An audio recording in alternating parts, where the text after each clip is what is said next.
hands would have been impossible for us. For me, for sure. I mean, by the second chapter, we would perspire, you know. Yeah.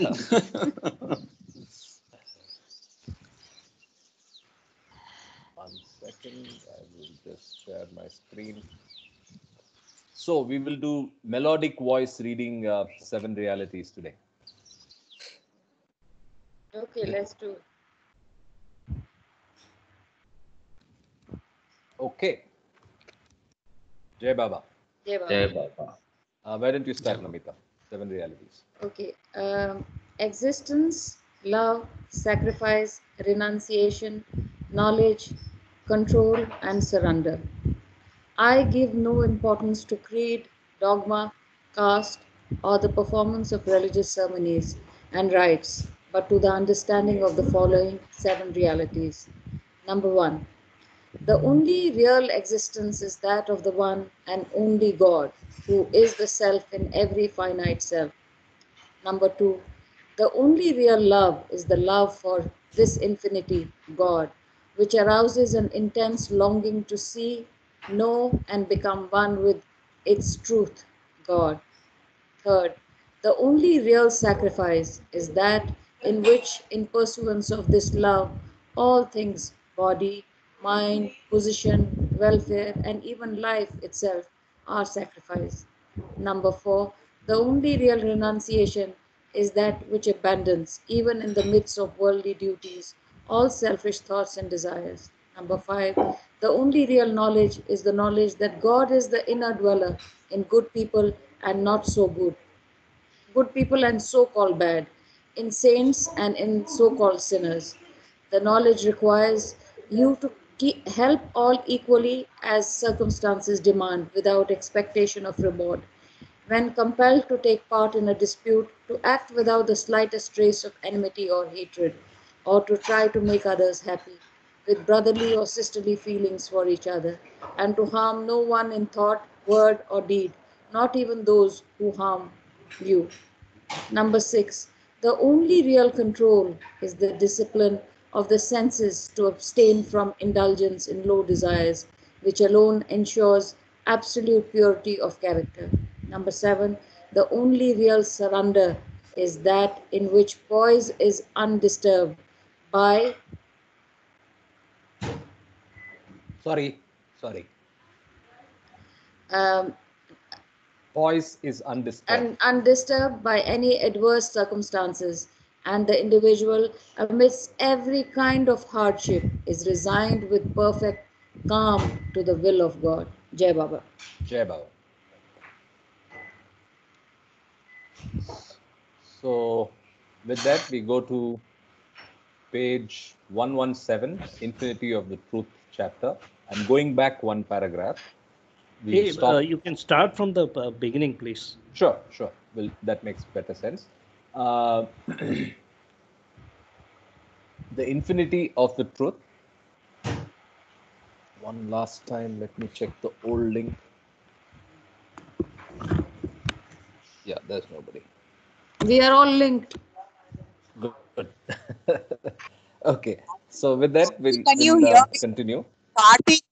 Karthik, can you hear me? Yes, Vidya. I'm not able to log in from my computer. Can you put that link in the private chat? In the link, can you put between you and me? There is a chat window, right? Can you put it that window? Yeah, please? I can do that as well. On WhatsApp or on Teams? Oh, on the Teams. Oh, okay. Right now.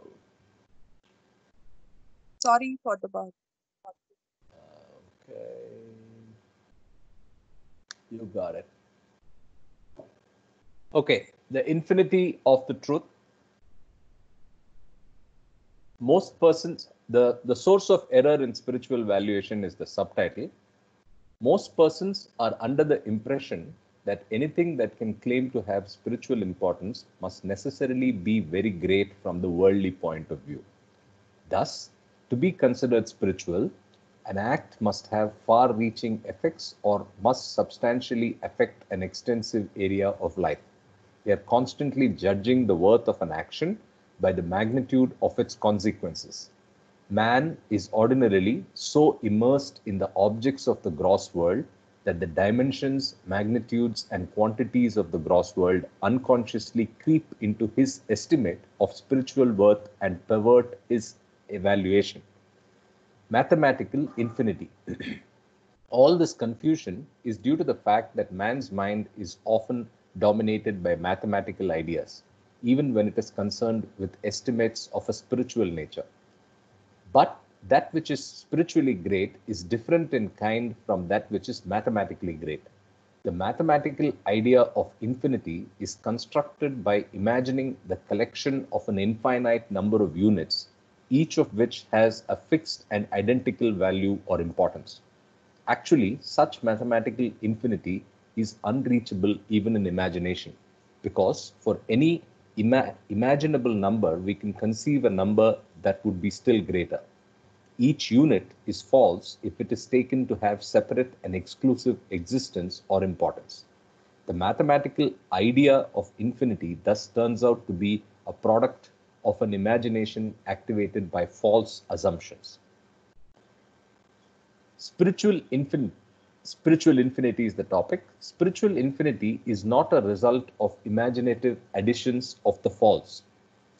It is reality itself, which is perceived when false imagination is at rest. The infinity of the truth cannot suffer any increase through additions, nor can it suffer any decrease through subtractions. In fact, nothing can be added to it and nothing can be taken away from it, because it is all inclusive and leaves no room for any other, small or great. It is immeasurable, indivisible, and integral. The infinity of the truth remains unaffected by any changes in the universe. All that happens in the universe is phenomenal and as such amounts to zero from the viewpoint of the truth. An earthquake, for example, is regarded as an appalling and disastrous calamity by the worldly minded because of the immense destruction of life and property it brings. However, even a calamity like this cannot in any way touch the infinite truth, which is at the heart of reality. In fact, the spiritual infinity of the truth does not suffer any limitation even if the entire universe is dissolved. Therefore, it is futile to measure it in terms of what is great according to the standards of the world. Truth, not goal, only for future.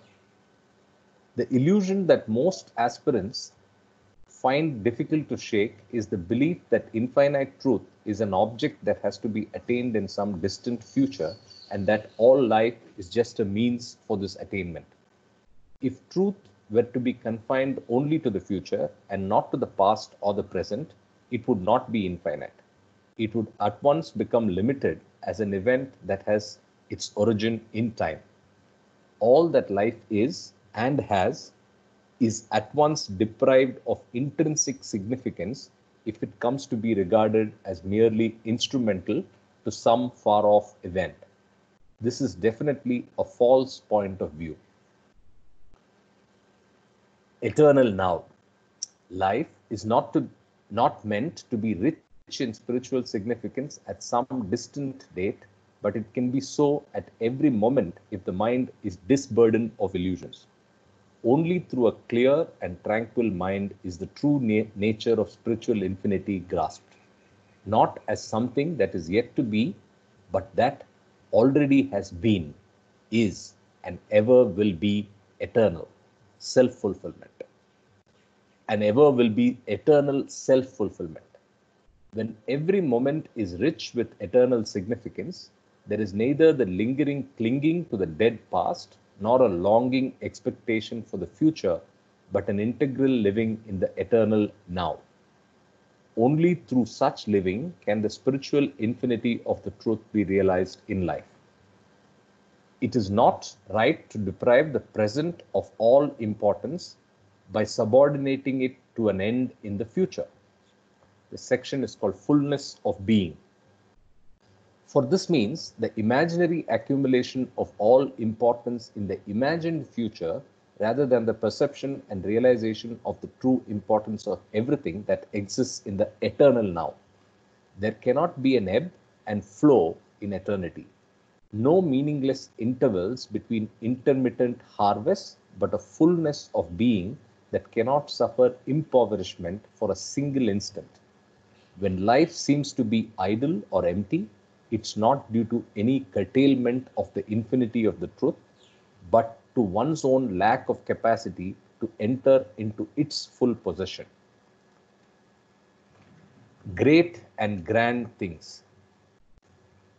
Just as it is not right to save up all spiritual importance for some anticipated future, it is equally not right to arrogate it exclusively to things that create much ado. The great and grand things of life are not the only ones surcharged with spiritual meaning. A thing need not be unusual or particularly striking in order to be spiritually significant. The unusual and the striking exist relative to the usual and the habitual, and they are not in themselves necessarily representative of absolute spiritual beauty. Thus, it is not necessary for an individual to give huge sums of money for a cause in order to be spiritually great. A poor person may be able to do this and yet be nonetheless spiritual if he gives what he can. It is not the amount that endows the gift with spiritual meaning. It is the spirit in which it is given. In fact, a large donation may often be accompanied with pride or some selfish motive, and then it loses its spiritual value. Even a small gift given with humility and utterly unselfish love is endowed with much greater spiritual value. Spiritual infinity comprises greatest and smallest. Spiritual life is not a matter of quantity, but of inherent quality of living. Spiritual infinity includes in its scope all phases of life. It comprises acts that are great as well as acts that are small. Being greater than the greatest, spiritual infinity is also smaller than the smallest, and it can equally express itself through happenings irrespective of whether they are outwardly small or great. Thus, a smile or a look stands on the same level as offering one's life for a cause when the smile or look springs from truth consciousness. There are no gradations in spiritual importance when all life is lived in the shadow of eternity. If life were to consist only of big things, and if all the little things were to be omitted from its scope, it would not only be finite, but would be extremely poor. The infinite truth, which is latent in everything, can reveal itself only when life is seen and accepted in its totality. Freedom and joy of non-duality. Limitation comes into existence owing to ego-centered desires and self-will. Possessiveness in all its forms leads to a life of limitation. For example, if one covets the love of someone, but instead of winning the love of that person, loses it to another, there ensues a narrowing down and strangling of the free life of the spirit, and one has an acute consciousness of limitation. This is the origin of the pain of suffocating jealousy. But if one looks at the situation with a heart purged of longing, the love that is received by the other will be seen in its natural beauty. In the clarity of perception that comes through non-possessiveness, one will not only taste the freedom of non-duality, but also its joy. When someone else receives that love, it is like oneself receiving it, since no longer does one insist upon the claims of a single form, having identified oneself with life in all its forms. Realizing spiritual infinity through non-duality. In non-duality, there is freedom from limitation as well as the knowledge and appreciation of things as they are. In duality alone, one second. In duality, In non-duality alone, is there the realization of the true spiritual infinity that secures abiding and unfading bliss. The limitation of jealousy is like all other limitations, such as anger, hate, and cravings. They are all of one's own creation.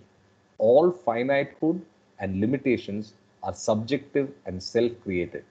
With the surrenderance of self-will and ego-centered imagination, there arises a true perception of the infinite worth of what which is. Okay, I might get disconnected for a second. Maybe not. With social problems, when the infinity of the truth is adequately grasped from the point of view of non-duality, this understanding also becomes fruitful for the adequate solution of social problems based on duality as an irreducible fact. Mere manipulation of numbers, however clever, can neither yield the right adjustment between the individual and society, nor can it yield true harmony between various groups that come to exist within the society. If social claims of a general nature are determined by the considerations of a small minority, the interests of the vast majority remain unreconciled, and the majority remains inevitably in rivalry and opposition to the minority. This section is called Minority and Majority. On the other hand, in democratic countries, the claims of a general nature are determined by consideration of the majority viewpoint rather than by the minority. This point of view, however, is still within the domain of duality, where the many exist and therefore the problem of minorities remains unsolved. Since their interests remain unreconciled, the minority remains inevitably in rivalry and opposition to the majority. Indivisible totality. As long as a social problem is dominated by the idea of numbers and multiplicity, there is no lasting solution for it. The lasting solution can come only when it is illuminated by the truth of the indivisible totality and intrinsic unity of all. The one in all cannot be contacted through the multiplication of the many, but only by shedding the false idea of the many. Any number, however great, is bound to be finite. Spiritual infinity is not a number, however great, it is the sole reality without rival. World of the many. Where there are many, there is necessarily comparison between them.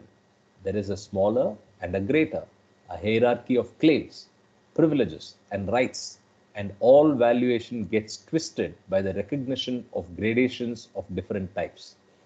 From the spiritual point of view, all these are forms of false consciousness because the same truth vibrates in everyone. The unity that is experienced in realization, however, is necessarily different from the principle of equality. The one in each and all. In duality, one person may be equal. Karthik, the last sentence of the last paragraph. I think you can read it once again. Sure. The unity that is experienced in realization, however, is necessarily different from the principle of equality. So equality and unity. Yes. Yeah, that is a definition. Very nice. Yeah. Absolutely. I'll continue. In duality, one person may be equal to any other single person in respect to claims, rights, and worth, but can never be equal within duality to two or more persons. On the other hand, the spiritual infinity of the truth has room for the paradox that one individual can be regarded as the totality itself. Therefore, one person is not only capable of being looked upon as equal in importance to two or more persons, but even as equal to all. In spiritual infinity, all comparison is out of place. There is no smaller or greater or hierarchy of claims, privileges, and rights, and valuation remains unclouded because of the unmarred perception of the one in each and all. Since everyone in creation is not only in spiritual infinity, but is that indivisible spiritual infinity, then everyone is first in importance and no one is second. This again continues what Mama pointed out, the difference between equality and unity. Very powerful. Civilization based on infinity of truth. In social life, the recognition of the spiritual infinity of the truth will mean a challenge to individualism as well as to collectivism. It initiates a new way of thinking in terms of an indivisible totality, and it discards all the relative values of comparison in favor of the recognition of the intrinsic worth of everything.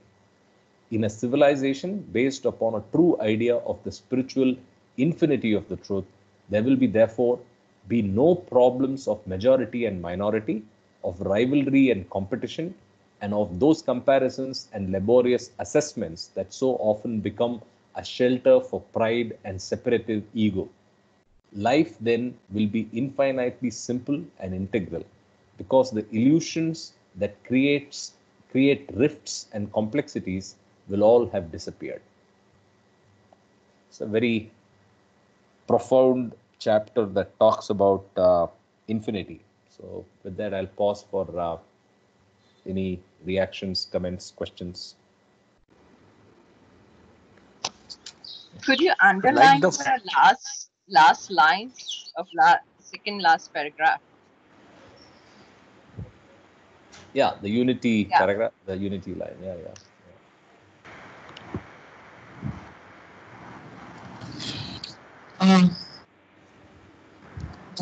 Mama, can you just summarize a little bit in the beginning, just to I was struggling with that, entering the group? Okay, Jay Baba, basically my takeaway from this chapter is it's one of the most important chapters. To me, it's almost like quantum physics, because we are talking about mathematical infinity, which is part of the material life and or laws of matter, and we are talking about spiritual infinity, which is towards the laws of the spirit or spiritual science. So what Doc Mama pointed out is very correct. The unity that is experienced in realization is necessarily different from the principle of equality. In another chapter of the discourse, you will come across this comparison between equality, superiority, and inferiority. So these things are very relative in the material world, in our social life, but there is only unity. There is nothing like superiority, inferiority, or even equality. You know, this is a very beautiful statement by Baba that we all talk about. We should. Hello, can you hear me? Yes, I'm listening to you. Yes. Oh, sorry. So what is very interesting in this chapter is first time I heard somewhere, because we are all conditioned to, behave that treat everybody equal, which I think we understand. But here he's talking about the unities, looking at the big picture from a top-down approach, that the real I self is the same. The Atma is one in all of us. When we do Namaskar, we are bowing to each other's self. When we are shaking hands, it is our ego personality selves. And the other analogy out here is the eternal now. See, remember, we are conditioned by past, present, and future. See, in physics, space-time doesn't exist. It is a symbolic representation of understanding the universe. Okay, there is only the eternal now. So when we talk about present, then we talk about past and future. Actually, there is nothing like past, present, and future. There is only the eternal now. And so when we look at the Parvatvigar prayer, what is interesting is here is that how do we apply that in our day-to-day life? This chapter is an example of how every action you do from the time you are awake till the time you go to sleep, you can make it into a spiritual infinity of the truth. That is my takeaway from this chapter. I hope it made sense. Jai Baba, thank you. The other aspect in this chapter is sort of dwelling on truth, the definition of truth, it is so difficult to grasp that. Uh, what is truth? Is it achievable, or it is not so? It is very difficult. I need to dwell on that and read it once again. So, Yeah, what is truth? I think the infinite truth here is implied, from my understanding, is about God realization, basically. That we just spoke about yesterday when we were giving the presentation, going from unconscious divinity to conscious divinity. So this whole divine game is coming from the most original whim. The Atma is going from state 2A, infinite unconsciousness, going through the whole process of evolution, reincarnation, involution, and ultimately actually uh, ending at the starting stage. I call it the circle, 360 degrees. You start from 0, 90 degrees, 180, 270, 360 degrees. So there is an expression, life is a zero-sum game. And I've added a word, life is a zero-sum game of sanskaras.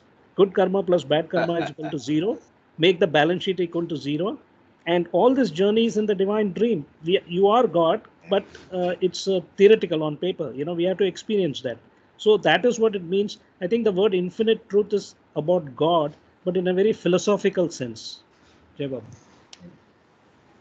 No, actually, in your general perception and the way we use the term truth, we attach it to a value, and any action we value it as either positive or negative, and all that is towards positive is take it is nearing truth. So in spirituality, this is not the definition. It looks like that. So we need to have a clear picture of what is truth as far as spiritual knowledge is concerned. That is a jugglery for me right now. We need to dwell on that further. Vidya, you have anything to say?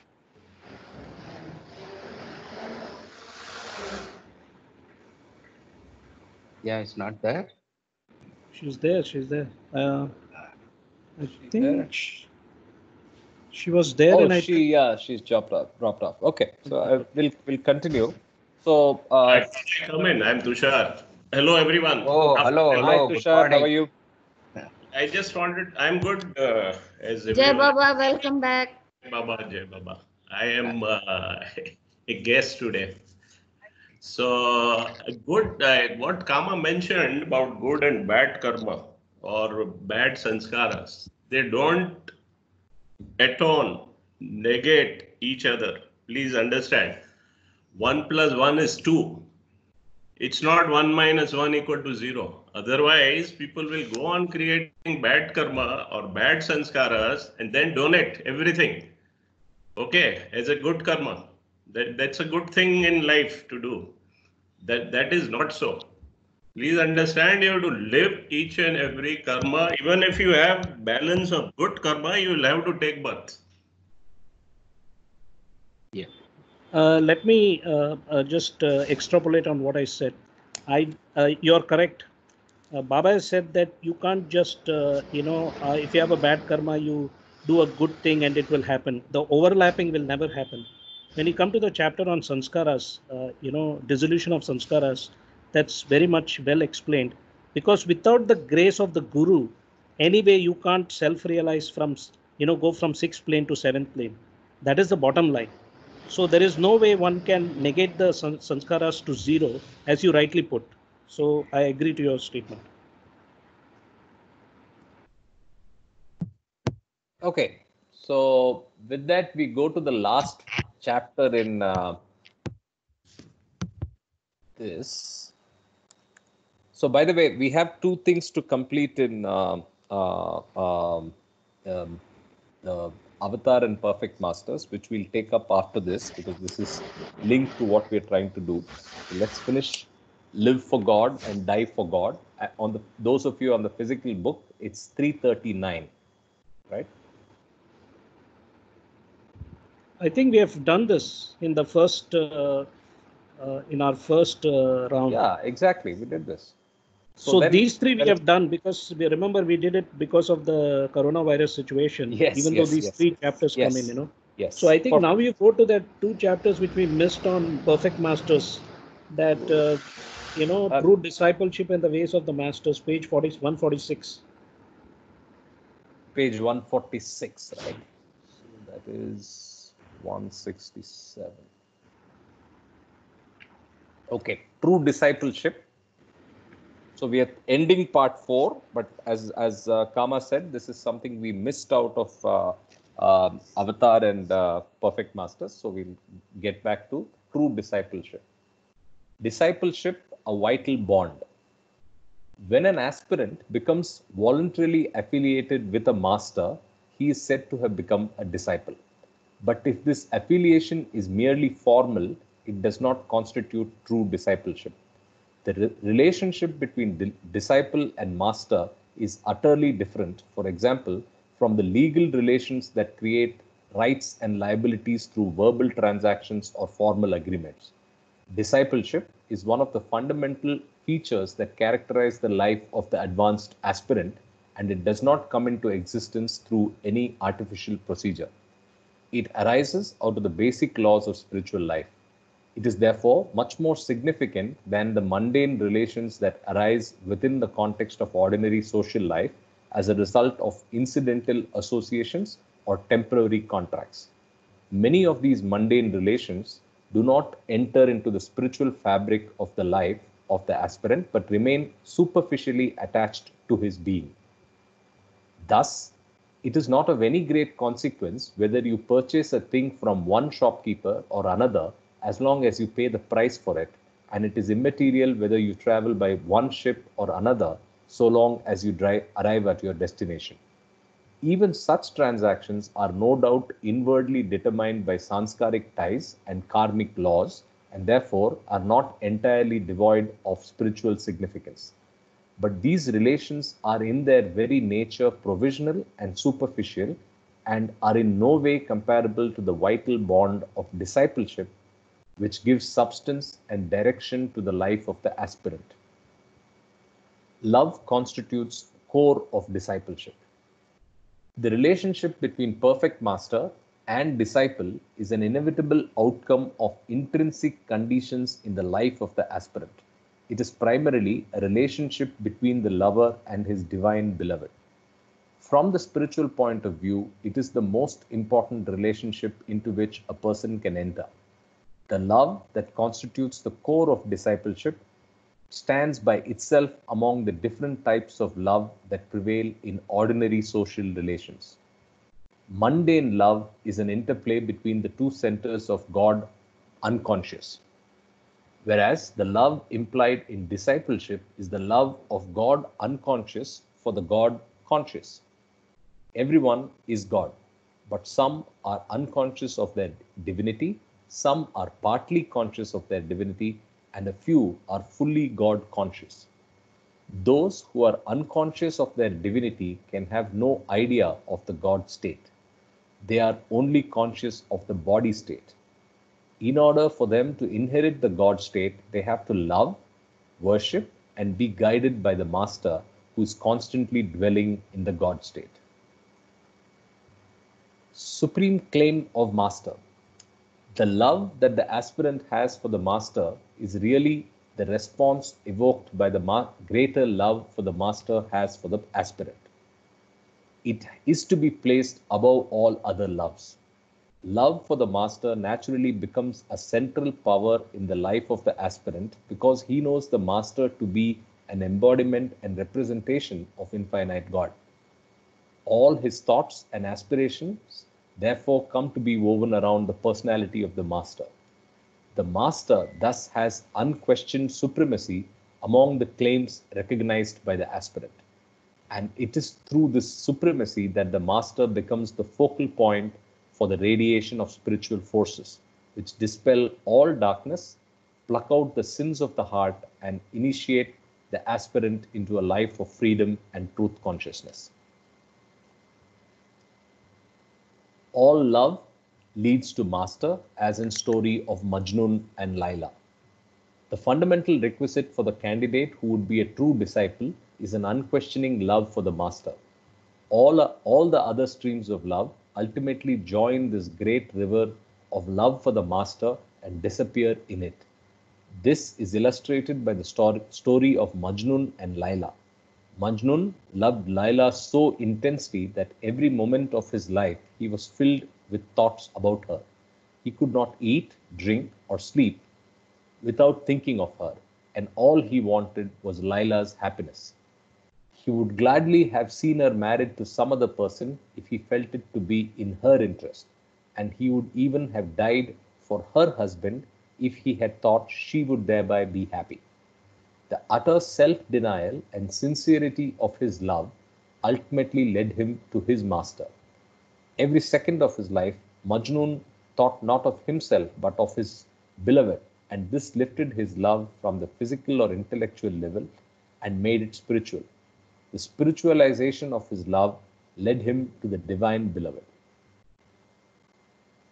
Purification through love and surrender.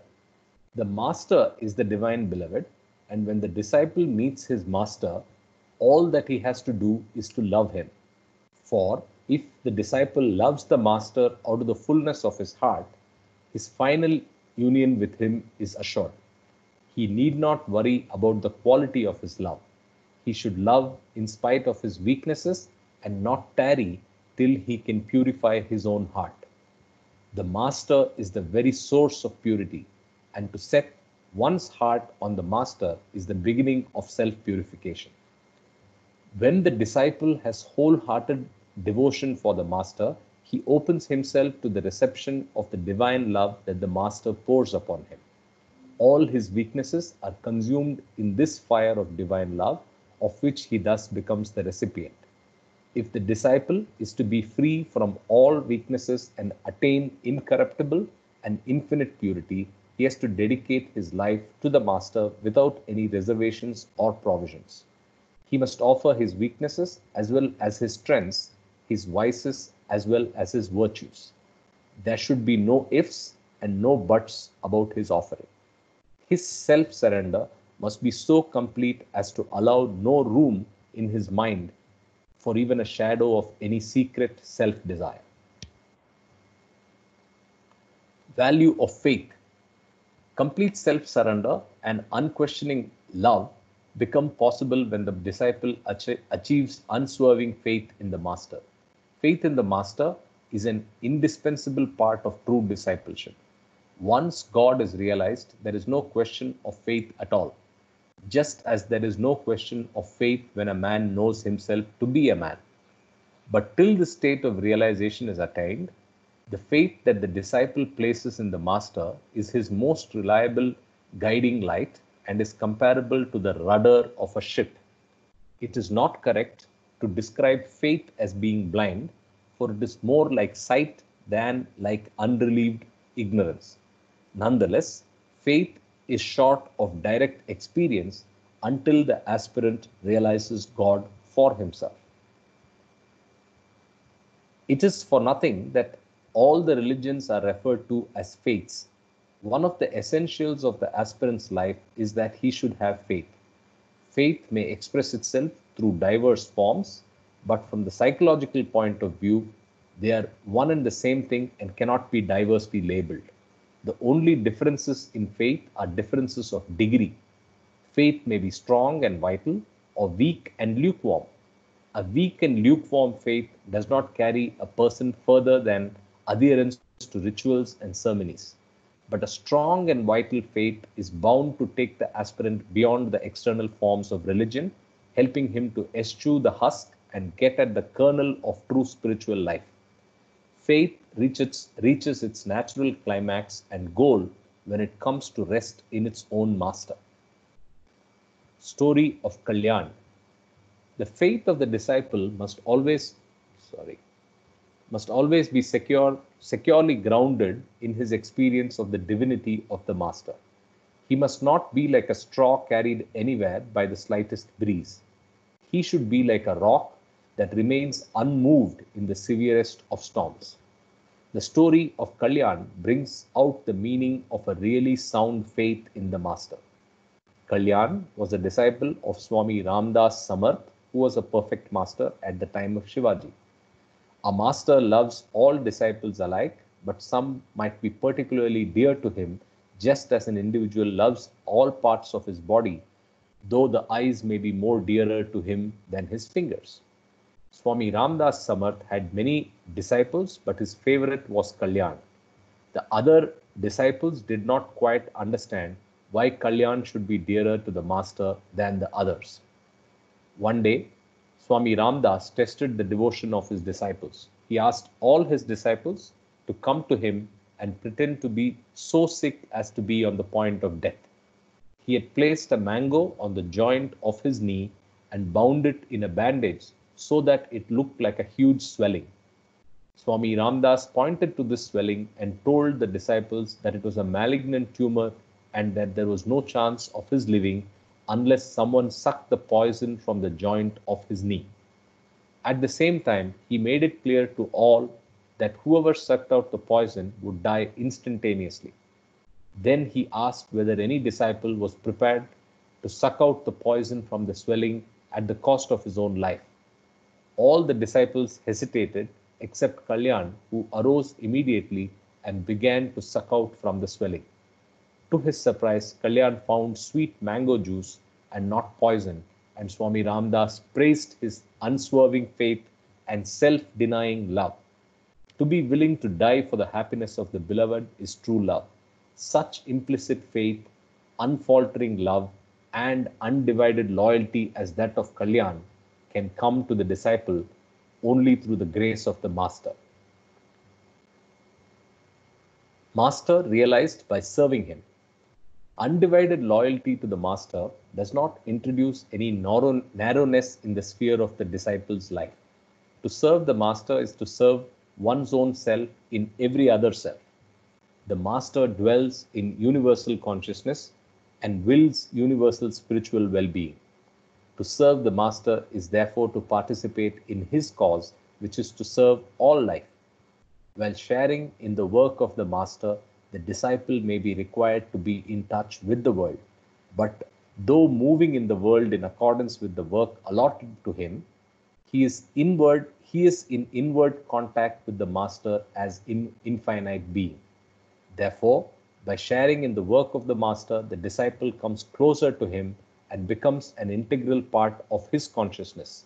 Serving the master is the quickest means of realizing him. Sharing work of the master. The service that the disciple can offer the master is not only linked with the universal cause of humanity, but is one of the most potent means of bringing the disciple nearer his spiritual goal. When the disciple's service is spontaneous, wholehearted, selfless, and unconditional, it brings him more spiritual benefit than ever come by any other means. That can ever come by any other means. Serving the master is a joy for the disciple, even when it means an ordeal that tries his body or mind. Service offered under conditions of discomfort or inconvenience is a test of the disciple's devotion. The more trying such service becomes, the more welcome it is for the disciple. And as he voluntarily accepts physical and mental suffering in his devoted service to the master, he experiences the bliss of spiritual fulfillment. Allegiance to master. The sense of undivided and absolute loyalty to the master is made possible by the right understanding of what the master is and what he really stands for. If the disciple has an imperfect grasp of the true status and function of the master, he is likely to set up a false antithesis between his own higher self and the master. As a consequence of this antithesis, he might create in his mind an artificial and imaginary conflict between the claims of the master and other claims that seem legitimate. A disciple should be aware from the very beginning that the master only requires the disciple to realize his own self. The master only requires the disciple to realize his own higher self. In fact, the master symbolizes this higher self of one disciple and is none other than his higher self. I'm going to read again. In fact, the master symbolizes this higher self of the disciple and is none other than this higher self, which is the same one reality in all. I hope that's clear. Sorry. Thus, allegiance to the master is only another form of allegiance to one's higher self. This does not mean, however, that merely formal allegiance to the higher self is in any way an adequate substitute for allegiance to the master. The disciple cannot have a clear perception of his own higher self until he is God realized, and often that which comes to him as his duty is really a prompting of some samskaras interpolating themselves between the higher self and his field of consciousness. The master, on the contrary, is one with the higher self and can make no mistake about right valuation. The disciple, therefore, must always test his own promptings by means of the standards or orders given by the master. Gases of conflict. In the event of any conflict between the two, he should thoroughly re-examine his own ideas to discover the points wherein they might be short of perfection. Almost always a little reflection is sufficient to perceive the basic harmony between the true dictates of his own higher self and the requirements of the master. I'm not sure what this subtitle means though in this context, or if it's a typo, what is the intended word? Anyway, I'll let that pass. If, however, on some rare occasion the disciple is unable to reconcile the two, he may be sure that he has either not properly... Yeah? This is cases of conflict, not gases of... Exactly. Thank you. Cases of conflict. There are many typos. But this is a big bummer. I'll start again. If, however, on some rare occasion, the disciple is unable to reconcile the two, he may be sure that he has either not properly understood the dictates of his own higher self, or that he has not properly grasped the import of his master's requirements. In such cases, the master gives latitude to the disciple to follow his own conscience. The master may sometimes give instructions with the intent of preparing his disciple for a higher mode of life. It is under such circumstances that the disciple finds himself confronted by an apparent and temporary variance between his own inclinations and the master's instructions. But usually, the master does not give any instructions for which the disciple has not had inward anticipatory preparation. Meaning of true discipleship. The master is supremely impersonal, and always his only concern is to remove the veils between the consciousness of the disciple and his higher self. Therefore, there can never be any real conflict between the allegiance of the disciple to his master and his allegiance to his own higher self. Indeed, at the end of his search, the disciple discovers that the master is none other than his own higher self in another form. The master, in his utter impersonality and unhampered divinity, is so complete that he has no desire. In relation to the disciple, all he requires is that the disciple reconstitute himself in the light of the highest truth. To become a disciple is to begin to tread the path leading toward the spiritual goal. This is the meaning of true discipleship. So I'll pause now. Any comments, inputs, questions? I think in the first part, as an aspirant on a very practical standpoint, what Baba has said that come to me with all your weaknesses also. So we all have weaknesses and we get let down. But Baba has said, come to me with your weaknesses. So as a disciple, we will have weaknesses, but we have to still keep pursuing Baba's path. So that's something very beautiful which I loved in this chapter. Yes. Yeah. So there is a message, I am the ocean of love, and then come to me with your, and drown yourself in my ocean of love, as ocean can take care of everything, and I am like that.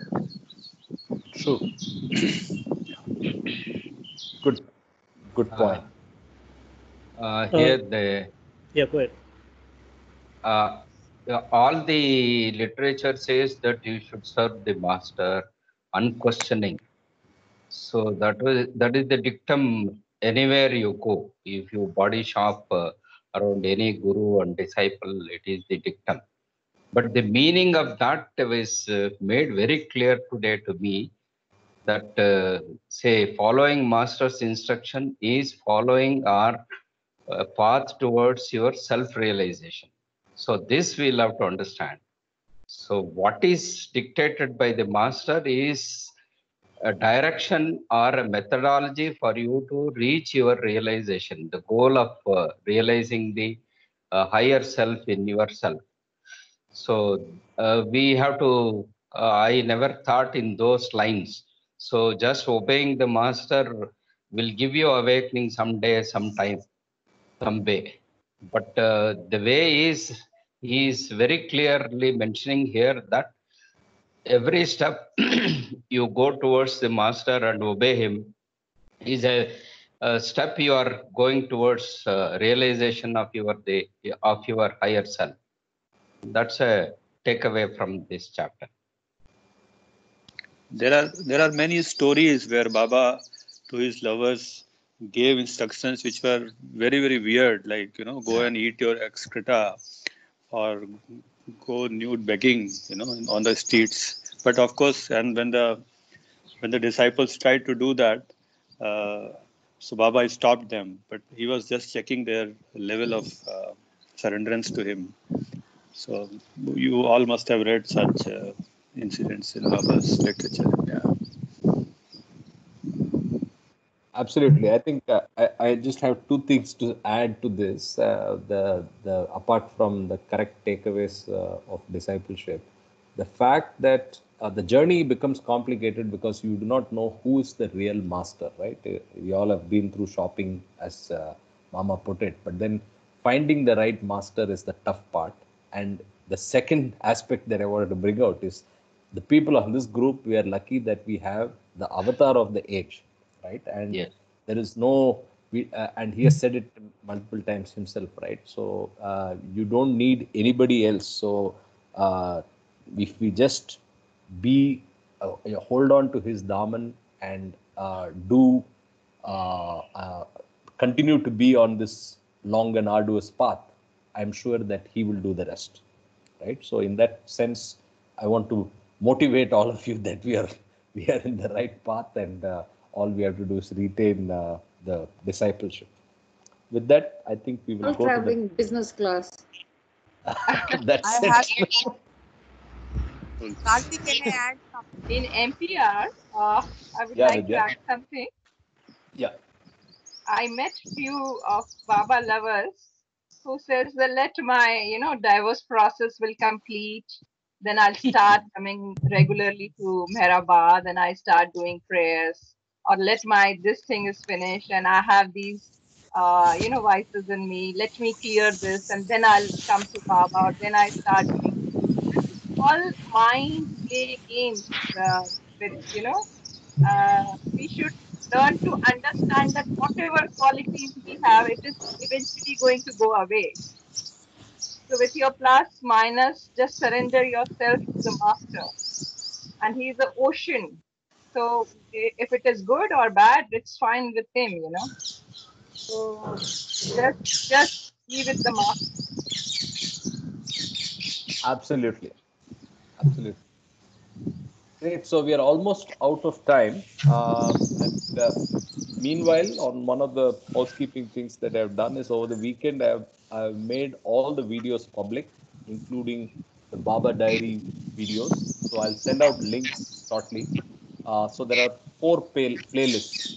Playlists are nothing but a collection of videos linked to each other. So you can actually go through in a sequence. So the first one is God Speak, second one is Beans, third one is Baba Diaries. The fourth one, which is the third and the fourth, will keep getting videos added to that Updated. playlist. So the third is discourses, and the fourth is Baba Diaries. That's what I called it based on somewhat of an acceptance that I got democratically. So I think Have you received the permission? Have you received the answer from Sufism? yes, I got the permission from Sufis to revisit it. They What are is that? formally. What is that? There's a formal Vidya was email. supposed to say That's all they something on did. the spiritual infinity of the group. Vidya, I was going to ask you, but you are not there at your computer probably. You faded in and out, or I was speaking when you spoke. Repeat, Kama. Hello. Yeah, Vidya.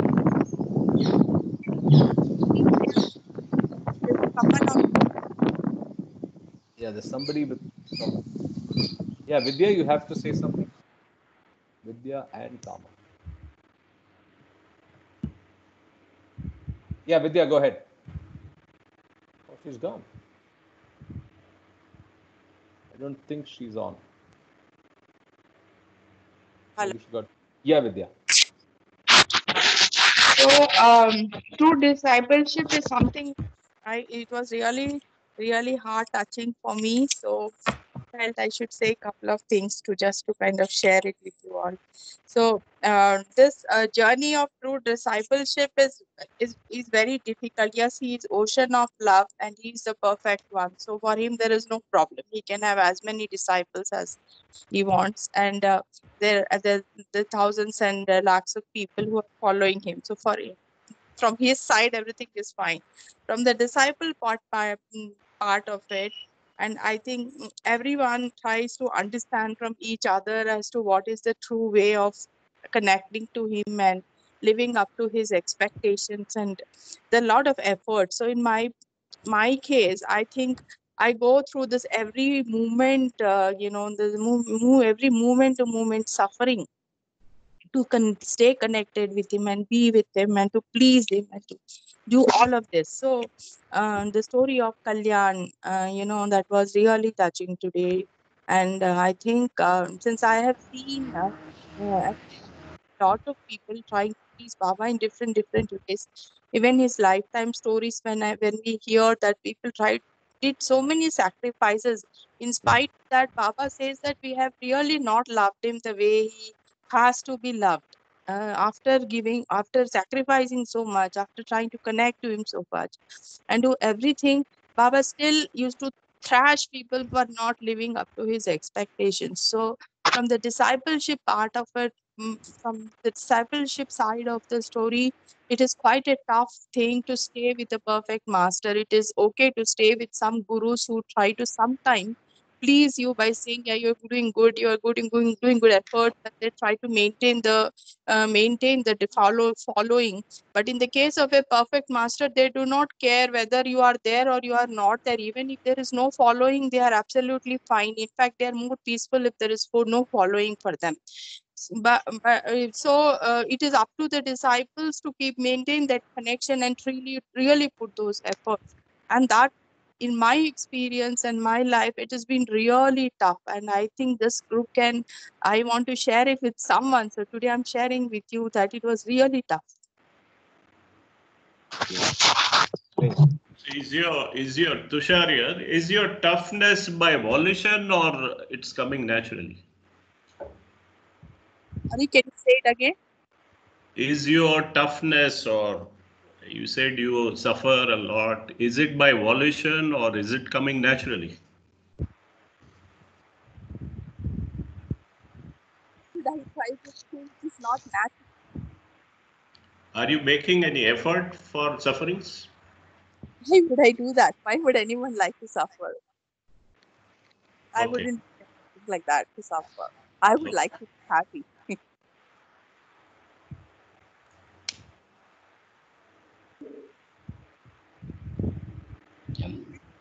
My point is that discipleship point, there has to be a lot of effort, genuine efforts to be smart.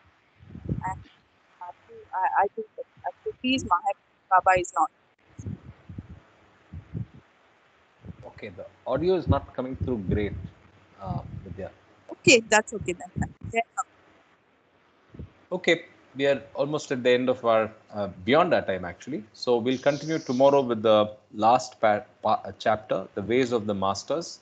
as I was reading the chapter True Discipleship, I felt very sorry because it's my responsibility and Kama's to have picked up and finished this along with part 2.